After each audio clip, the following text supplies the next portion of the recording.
Hello everyone, welcome to my YouTube channel. ఇవాళ సింపుల్గా fish curry ఇంకా మక్క గట్కా ఎలా చేయాలో చూసేద్దాం. ముందుగా స్టవ్ ఆన్ చేసి 1 tablespoon oil, 1 teaspoon జీలకర్ర, 2 ఆనియన్స్, 2 ఇలాచీ, 1 మరాఠీ మొగ్గ, 3 లవంగం, 1 దాల్చిన చెక్క వేసుకొని బాగా మిక్స్ చేసుకోవాలి. 2 టేబుల్ స్పూన్ కొబ్బరి పొడి వేసుకొని గోల్డెన్ బ్రౌన్ కలర్ వచ్చేంత వరకు ఫ్రై చేసుకోవాలి. ఇప్పుడు ఇది చల్లారాక రోల్లో వేసుకొని రోకలితో మెత్తగా దంచుకోవాలి. మెత్తని పేస్ట్ అయ్యే వరకు దంచుతూనే ఉండాలి. ఇప్పుడు స్టవ్ ఆన్ చేసి మట్టి పాత్రలో 1 tablespoon oil, 1 teaspoon జీలకర్ర, 6 మిరపకాయలు, 2 ఎర్రమిరపకాయలు, కొద్దిగా కరివేపాకు వేసుకొని మిక్స్ చేసుకోవాలి. ఇందాక మెత్తగా దంచిన పేస్ట్ని ఇందులో వేసుకోవాలి. గోల్డెన్ బ్రౌన్ కలర్ వచ్చేంత వరకు ఫ్రై చేసుకోవాలి. ఇప్పుడు 1 టీ స్పూన్ అల్లం వెల్లిగడ్డ పేస్ట్, 2 టీ స్పూన్ ధనియాల పొడి, 1 టీ స్పూన్ పసుపు, 2 టీ స్పూన్ కారం, 2 టీ స్పూన్ సాల్ట్.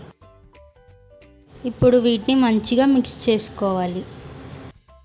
1 కప్ చింతపండు రసంని ఇందులో పోసుకొని బాగా కలుపుకోవాలి.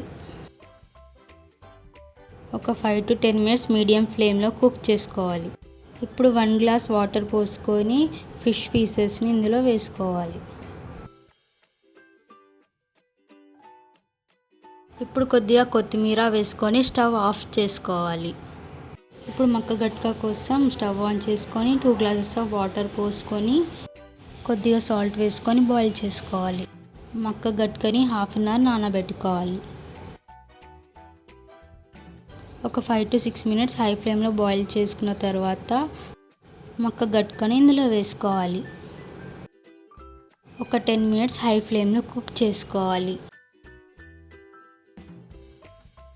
గట్కా మంచిగా ఉడికేంత వరకు కలుపుకోవాలి.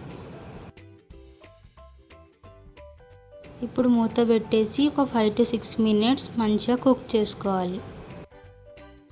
కాసేపు అయ్యాక మూత తీసి దగ్గరికి అయ్యేంత వరకు ఉడకనివ్వాలి. మక్క గట్కా ఇంకా ఫిష్ కర్రీ రెండిటి కాంబినేషన్ చాలా బాగుంటుంది. మీరు కూడా సింపుల్గా టేస్టీగా చేసుకోండి.